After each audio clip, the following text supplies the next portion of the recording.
S'appelant à présent Chapelle Notre-Dame de la Délivrance, l'ancienne église Saint-Martin de Fandinaès est une véritable énigme.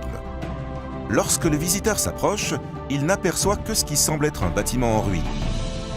La tradition rapporte son démantèlement et la documentation ne le contredit pas, mais elle mentionne la possibilité d'une structure inachevée, c'est-à-dire nous voyons aujourd'hui la même chose qu'au XIIIe siècle. Plusieurs influences romanes se croisent ici. Les figures soutenues par des feuilles en saillie sur le portail sont également présentes dans les églises de Travanca, Amarante et d'Abragao, Penafiel. Le parvis maintient des traces d'une corniche sur des petites arches, un motif commun de l'art roman du bassin de Sousa qui est arrivé à partir de Coimbra.